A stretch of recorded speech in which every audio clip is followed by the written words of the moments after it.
Hai Besti, apa kabar? Semoga baik-baik semua ya. Kali ini Selebriti Press hadir menemani Besti di rumah, tentunya dengan berbagi informasi serta fakta menarik seputar selebriti yang pasti seru buat dibahas. Mengawali informasi kita, gimana kalau lihat cuplikan highlight yang lagi happening di Besti? Langsung saja, ini dia.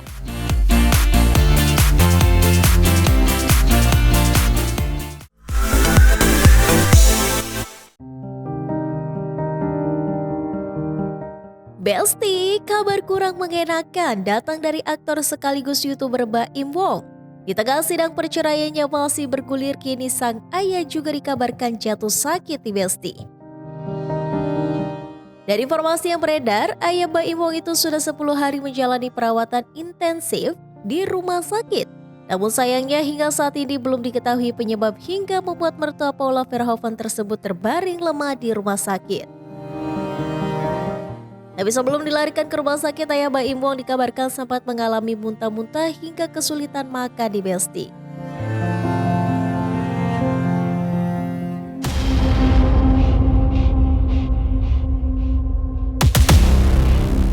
Besti, kabar kurang menyenangkan datang dari Dena Devanka. Mantan istri Ijong itu baru-baru ini meluapkan curhatannya di akun Instagram pribadinya. Dalam unggahan itu, Dena mengaku Ijong yang enggan terlibat dalam membantu membayar biaya rumah sakit ketiga anaknya.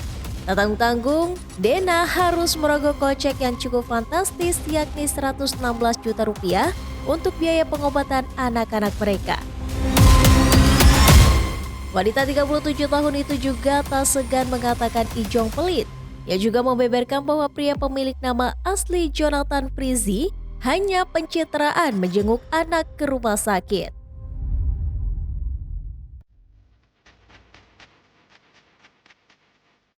Besti, setelah resmi menikah pada 19 Oktober 2024 lalu, Haldi Sabri diduga masih berhutang soal mahar nikahnya untuk Irish Bella. Diketahui sebelumnya Haldi Sabri mempersunting Irish Bella memberikan mas kawin berupa masjid. Sempat beredar rumor jika mahar tersebut ternyata belum dibangun hingga kini nih Besti. Kemudian muncul isu baru bahwa Haldi Sabri akan membayar hutang mahar tersebut. Hal itu bermula dari sebuah video beredar di media sosial yang memperlihatkan Haldi Sabri mengajak Irish Bella meninjau lokasi yang diduga tempat pembangunan masjid mahar pernikahan mereka.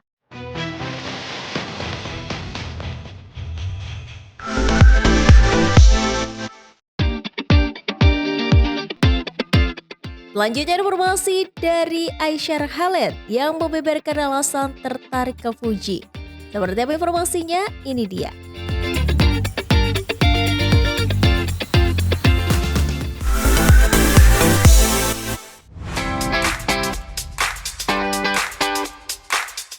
Besti, siapa sih yang gak tahu nama Aisyah Khaled? Pasti besti-besti di rumah sudah pada tahu nih. Artis sekaligus YouTuber asal Malaysia itu belakangan ini jadi sorotan publik karena kedekatannya dengan Fuji. Kedekatan keduanya berhasil membuat warganet iri. Ada juga dari mereka yang menilai bahwa Fuji dan Aisyah cocok kalau berpacaran. Kalau menurut Besti semua gimana nih? Setuju nggak ya? Banyak warganet yang kepo dengan hubungan keduanya, tapi kalau menurut Aisyah sendiri, seperti apa sih hubungannya dengan Fuji sebenarnya? Kamu all the best, okay? All the best pada kamu dan semoga kita bisa berteman dengan baik. Meski sekarang masih berteman biasa, tapi Aisyah tak menutup kemungkinan jika kedepannya dirinya berjodoh dengan Fuji. Tadi pertama kali juga ya jumpa yang benar-benaran, jadi ya mereka orang yang baik, insyaAllah doakan yang baik-baik saja. Kita nggak tahu jodoh kita siapa, umur kita gimana, jadi buat yang baik-baik saja. Bisa aja gak sih Besti? Berawal dari teman gak apa-apa ya, siapa tahu nanti teman jadi cinta ya kan? By the way, sosok Fuji sendiri seperti apa sih di mata Aisyah? Apakah Fuji termasuk spek cewek idaman Babang Aisyah? Oke, karena dia tahu lah. Dia orang yang nampak comel lah, nampak comel. Dan dia comel tu nombor 2 lah. Tapi nampak dia hardworking. Kerja keras, saya suka. Saya suka orang yang kerja keras. Aduh, rasa macam, oh itu ya. Gitu. Itu aja ya.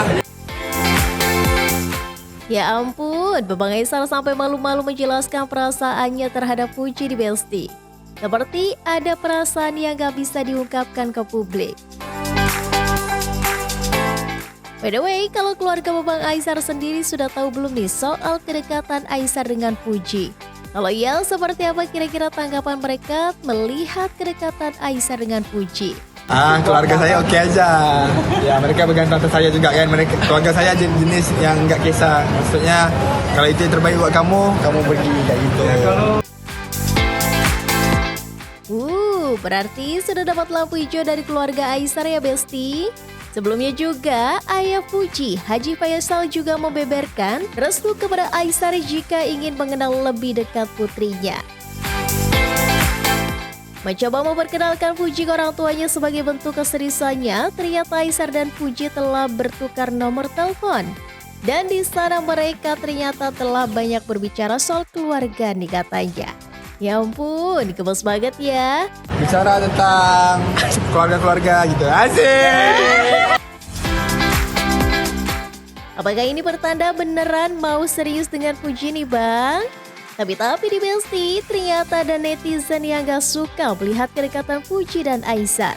Tapi bagi Aisar itu gak masalah besar, mengingat dirinya juga sudah lama berkecimpung dalam dunia sosial media di Besti. Itu biasa, saya udah lama kan dalam sosial media ni, jadi kita buat benda yang baik pun ada orang kata, kita buat benda yang buruk pun ada orang kata. Kita buat benda yang buruk pun ada orang support, kita buat benda yang baik pun ada orang support. Jadi itulah, netizen tak kisahlah, setiap orang tu ada pendapat masing-masing. Jadi ya, kepada semua yang mengata-ngata atau apa, tidak ada apa-apa sebenarnya. Terpulang atas kalian, yang penting niat saya sebenarnya untuk silaturahmi saja. Berkat rumor kedekatannya dengan Puji, ternyata menjadi konten kreator di Indonesia memberikan efek yang lumayan besar, yakni followersnya makin bertambah. Tapi sedikit membuat Aisar kaget karena followersnya banyak dari ibu-ibu. Effect di Indonesia, gila. Indonesia ni gila lagi ibu-ibu tu kan. Ramai kali ibu-ibu followerku sekarang.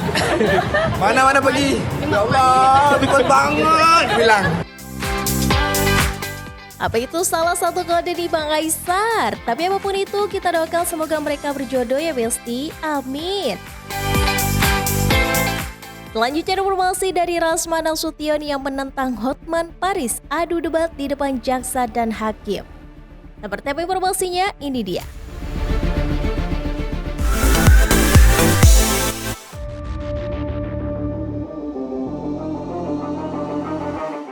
Besti, sedang kasus pencemaran nama baik yang dilaporkan Hotman Paris terhadap Rasma Nasution kembali digelar. Sidang kali ini Rasman yang berstatus sebagai tersangka diminta memberikan kesaksiannya. Tapi di Besti, Rasman mengaku kecewa dengan penyidik karena kasus yang dituduh dilakukan dirinya itu ternyata tidak sesuai dengan prosedur hukum. Saya disebut pasal 27 ayat 3. Contoh 45 ayat 3. Contoh 310 311.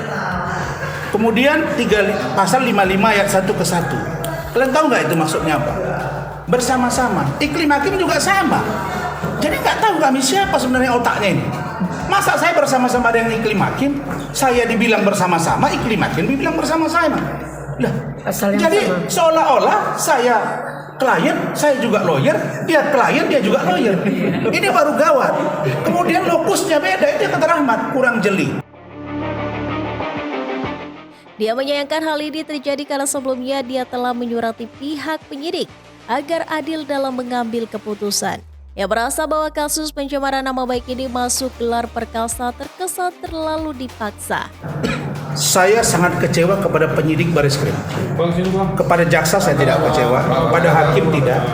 Kita akan lihat. Tapi ingat, penyidik itu juga sudah kita surati, kita kirimi datanya semua. Karena ini dipaksakan. Tak hanya geram dengan pihak penyidik, Rasman juga sepertinya sudah gak sabar mau bertemu empat mata dengan Hotman Paris. Dia terlihat sangat ingin berdebat dengan Hotman Paris di depan jaksa dan juga hakim. Itu yang saya tunggu, dialog dan perdebatan saya dengan Hotman. Kalian akan bisa ukur, ya, dia yang cum laude atau saya yang cum laude. Ya, kita lihat. Saya pingin kalian lihat bagaimana dia menjawab pertanyaan hakim, jaksa dan tim saya dan juga saya. Dan saya sudah tahu kadar dia. Dia cuma cerita di luar, nanti ketika berdebat dengan kau, ada usah kau bawa ajudan kau. Ya, saya ini organisasi bidang hukum di ormas besar di negara ini. Rasman mengatakan sidang selanjutnya akan kembali digelar di Pengadilan Negeri Jakarta Utara pada 24 Desember mendatang. Bang lolos Tanggal 24 ya, kawal ya, tanggal 24 Desember. bulan Desember jam 10. Jam 10 teng. Sementara Rigat Huta Barat, kuasa hukum Rasman mengatakan pihaknya akan mengajukan eksepsi. Adapun yang termasuk dalam eksepsi itu adalah pihaknya akan menegaskan kepada pihak jasa dan hakim bahwa seorang pengacara yang sedang membela kliennya tidak bisa dipidanakan. Hal tersebut merujuk pada putusan Mahkamah Agung nih Besti katanya. Eksepsi yang akan kita tampilkan cenderung kepada undang-undang advokat, ya, kemudian putusan MK, ya kan, yang mengatakan bahwa advokat itu tidak dapat dituntut baik di dalam maupun di luar sidang pengadilan ketika membela kliennya. Jelas-jelas Bang Rasman ini kan membela kliennya. Oke, jangan kemana-mana dulu karena setelah ini masih ada informasi yang gak kalah seru, so tetap di Celebrity Press.